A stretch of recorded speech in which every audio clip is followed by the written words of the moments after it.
قوة إلا بالله العلي العظيم. أعوذ بالله من الشيطان الرجيم. بسم الله الرحمن الرحيم. الحمد لله رب العالمين، والصلاة والسلام والتحية والإكرام على البشير النذير السراج المنير سيدنا ونبينا وشفيعنا إن شاء الله أبي القاسم محمد. اللهم صل عليه وعلى أهل بيته مظاهر جلالك وجمالك، واللعن على أعدائهم الشاكين فيهم المنحرفين عنهم أجمعين. أما بعد، فقد قال الصاحب عليه السلام: إنا غير مهملين لمراعاتكم ولا ناسين بذكركم. صلوات بر محمد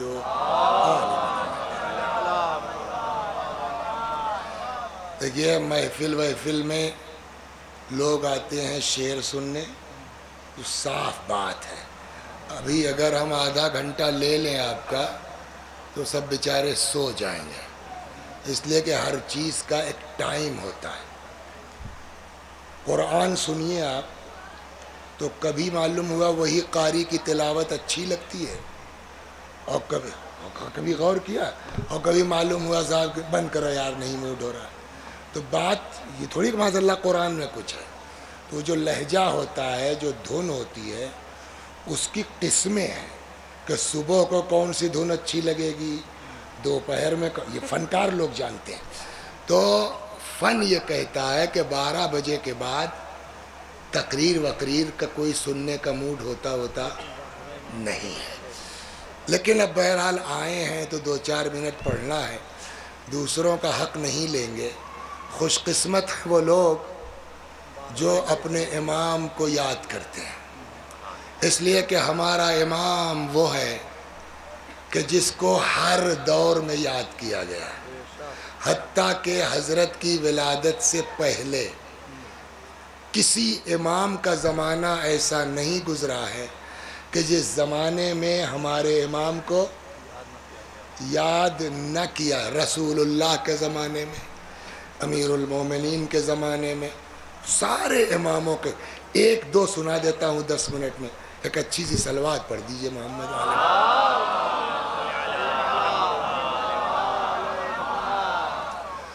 واقعہ کربلا کب ہوئے؟ یہ دیکھیے ابھی ہم آئیں کر رہے ہیں خالی جگانے کے لیے کہ آدمی متوجہ رہے، اور کیا۔ تو واقعہ کربلا کب ہوا؟ سن 61 ہجری میں۔ ہمارے امام کی ولادت کب ہوئی؟ 256 ہجری میں یا 255 ہجری میں۔ تو کربلا کا واقعہ امام کی ولادت سے کتنے دن پہلے ہوا ہے نا؟ 195 سال یا 94 سال ہے نا۔ واقعہ کربلا ہمارے امام کی ولادت سے بولیے تقریباً 200 برس پہلے ہوا، لیکن اس کربلا میں بھی ہمارے امام کو یاد کیا گیا۔ آپ کو جو سنانا ہے وہ یہ ہے، پہلے آپ اس بزم کی عظمت کو سمجھیے، اس محفل کی عظمت کو سمجھیے، جن کو ہر امام نے اپنے دور میں یاد کیا ہے، ان کو آپ یاد کرنے بیٹھے ہیں، اور وہ اتنے کریم ہیں کہ ہم آپ کیا ان کو یاد کریں گے۔ وہ خود فرماتے ہیں: اِنَّا غَيْرُ مُهْمِلِينَ لِمُرَاعَاتِكُمْ وَلَا نَاسِينَ بِذِكْرِكُمْ۔ ہم تمہاری خبر گیری سے غافل نہیں ہیں، ہم تم کو بھولے نہیں ہیں۔ تو کربلا امام کی ولادت سے 195 سال پہلے وہاں بھی ہمارے امام کو یاد کیا گیا۔ کب، کیسے؟ ایک خطبہ ہے ہمارے اور آپ کے چوتھے امام کا جو شام میں دیا انہوں نے، ہم کو پورے خطبے سے نہیں مطلب، امام کو کہاں یاد کیا گیا وہ سن لیجئے آپ۔ روایت میں ہے کہ امام سجاد علیہ السلام منبر پر آئے، فرمایا: ایھا الناس اعطینا ستا وفضلنا بسبع، اے لوگو ہم کو 6 نعمتیں دی گئیں، 7 فضیلتیں دی گئیں۔ اعطینا العلم والحلم والشجاعة والسماحة والمروة والمحبة في قلوب المؤمنین، ہماری نعمت یہ ہے کہ ہم کو علم دیا گیا، حلم و بردباری دی گئی، مجد و بزرگی دی گئی، مومنوں کے دلوں میں ہماری محبت اتاری گئی۔ اس کے بعد امام فرماتے ہیں وفضلنا بأن منا النبی المختار ومنا الصدیق ومنا الطیار ومنا اسد اللہ واسد رسولہ، ہماری فضیلت یہ ہے کہ نبی مختار ہم میں سے، ومنا النبی المختار ومنا الصدیق، صدیق اکبر یعنی علی ہم میں سے، ومنا الطیار جعفر طیار ہم میں سے، منا اسد اللہ واسد رسول، اللہ کا شیر ہم میں سے، رسول اللہ کا شیر ہم میں سے، ومنا سبطا هذه الامہ، اس امت کے سبتین یعنی امام حسن و حسین ہم میں سے۔ اور 7ویں نمبر پہ فرماتے ہیں اور ہماری فضیلت یہ ہے کہ منا مہدیہا، اور اس امت کا مہدی ہم میں سے۔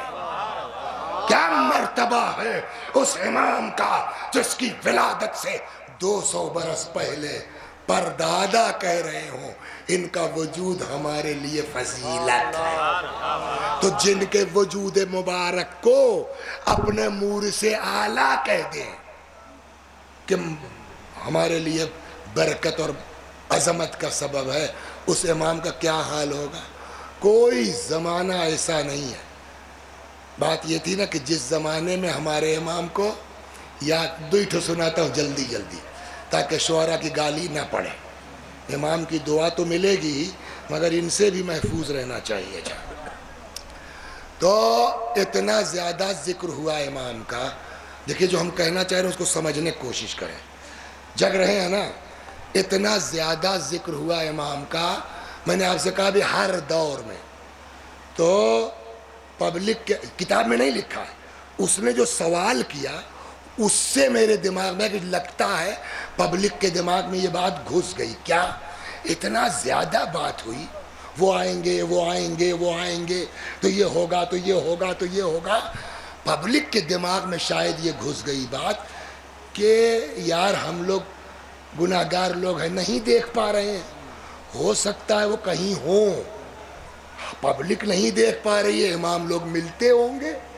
اگر دماغ میں یہ بات نہ آتی تو وہ سوال کیوں کرتا؟ چھٹے امام کے پاس آیا، کہتا ہے کہ یہ بتائیے مولا آپ نے ان کو دیکھا ہے؟ یعنی ہمارے امام کو پوچھ کس سے رہا ہے؟ چھٹے امام سے، آپ نے ان کو دیکھا ہے؟ چھٹے امام بھی کون ہے؟ ہمارے امام کے دادا ہے نا، مرتبہ بلند ہے نہیں ہے؟ آپ نے ان کو دیکھا ہے؟ جملہ سنیے اپنے امام کا، فرماتے ہیں لو ادرکتہ یا لو رأیتہ، دونوں کا لو ادرکتہ لخدمتہ، اگر میں ان کو پا لیتا تو میں ان کی خدمت میں لگ جاتا، جس کے لیے چھٹے امام کہے۔ تو آپ بتائیے اس امام کا مرتبہ کیا ہے جس کے لیے چھٹے امام کہیں لو ادرکتہ لخدمتہ، اگر میں ان کو پا لیتا تو میں ان کی بولیے خدمت کرتا۔ اتنا زیادہ ہر دور میں بات ہوئی۔ اب پھر ایک چیز سنیے، آپ پہلے اپنی عقل لگائیں گے پھر آپ کو حدیث سنائیں گے۔ تو پہلے امام سے لے کے 7ویں امام تک تقریباً اماموں کا جو رہن سہن تھا، کیا کہتے ہیں اس کو انگریزی میں مولانا؟ Life style. تو جو اماموں کا رہن سہن تھا، لائف اسٹائل، وہ کو بہت ہائی فائی نہیں تھا، سمجھ گئے آپ؟ 2 روپے کا بھی پہن سکتے ہیں مگر 1 روپیہ پہنتے تھے۔ مولا سنا نہیں سنا؟ قمبر کو لے گئے تو سستا والا خود پہن لیا، مہنگا والا قمبر کو پہنا دیا۔ تو امام حسین کا زمانہ جانتے ہیں آپ، امام کے زمانے میں 7ویں امام تک بہت لائف اسٹائل ہائی فائی نہیں رہا ہے، لیکن جب 8ویں امام کا زمانہ آیا تو اس نے کہا، مامون نے، کہ صاحب خلافت تو آپ کا حق ہے، آپ لے لیں۔ اب وہ الگ موضوع بدماشی تھی اس کی، سچ چلیے ہم تھوڑے کہہ رہا تھا لے لیجئے، تو آپ لے لیجئے۔ امام نے کہا نہیں چاہیے، تو اس نے کہا کہ اچھا ایسا ہے کہ آپ ہمارے ولی عہد بن جائیے، یعنی ہمارے بعد آپ۔ تو حضرت نے کہا وہ بھی نہیں کروں گا۔ تو کہنے لگا نہیں کریں گے آپ تو ہم وہی کریں گے آپ کے ساتھ جو ہمارے باپ دادا نے کیا ہے آپ کے باپ دادا کے ساتھ، یعنی مار دیں گے۔ دھمکی ہوئی نا۔ تو امام نے کہا ٹھیک ہے بھائی، مجبوری ہے، تو ایک شرط پر، سرکاری کام میں دخل نہیں دیں گے، یہ نہیں کریں گے، یہ۔ اس نے کہا ٹھیک ہے۔ اب امام تو کچھ نہیں کر رہے، لیکن چونکہ ولی عہد ہے تو اب سرکاری معاملہ ہو گیا نا، تو دربان بھی لگ گیا اور 2-4 تھانے کی پولیس بھی آ کے لگ گئی، بلا پوچھے نہیں جا سکتے۔ تو 8ویں امام کا جب زمانہ آیا تو تھوڑا معاملہ کیا ہوا، ہائی فائی ہوا۔ پبلک کا حال یہ ہے کہ شروع سے سنتی چلی آ رہی ہے، وہ آئیں گے تو یہ ہوگا، وہ آئیں گے تو یہ ہوگا، وہ آئیں گے تو یہ ہوگا۔ 7ویں امام تک معاملہ ہلکا پھلکا تھا۔ جب 8ویں امام کے زمانے میں ذرا سا کچھ ظاہری طور پر ہائی فائی ہوا تو لوگوں کے دماغ کہ یار یہی تو نہیں ہے۔ یہ میں کہاں سے کہہ رہا ہوں؟ سوال کی بنیاد پر۔ ایک آتا ہے امام کے پاس اور ختم، آگے کہتا ہے انت صاحب الامر، آپ صاحب الامر ہیں، بولیے۔ امام کیا جواب دیں؟ ہاں کہ نہیں؟ ہاں، اس لیے کہ ہر امام اپنے زمانے میں صاحب الامر ہے۔ اگر ہاں کہتے ہیں تو وہ ان کو نہیں پوچھ رہا ہے، ان کو سمجھ کے پوچھ رہا ہے، تو گڑبڑ ہو جائے گا۔ نہیں کہتے ہیں تو وہ بھی غلط ہے کہ ہر امام صاحب امر ہے اپنے زمانے میں۔ تو اس نے کہا انت صاحب الامر، آپ صاحب امر ہیں؟ فرمایا ہاں انا صاحب الامر، لیکن میں وہ والا صاحب الامر نہیں ہوں جس کو سمجھ کے تم پوچھ رہے ہو۔ اب یہ حدیث امام کی سن لیجئے، میں وہ والا صاحب امر نہیں ہوں جس کو سمجھ کے تم پوچھ رہے ہو۔ وَكَيْفَ أَكُونُ ذَلِكَ، اگلا جملہ، اور بھلا ہم کیسے بھیا ان کی طرح ہو سکتے ہیں؟ کیا مطلب؟ اب سنیے، امام نے، 8ویں امام نے اب ہمارے امام کے لیے فرمایا، اب ہم کیسے ہو سکتے؟ جانتے ہو جب وہ آئیں گے تو کیا ہوگا؟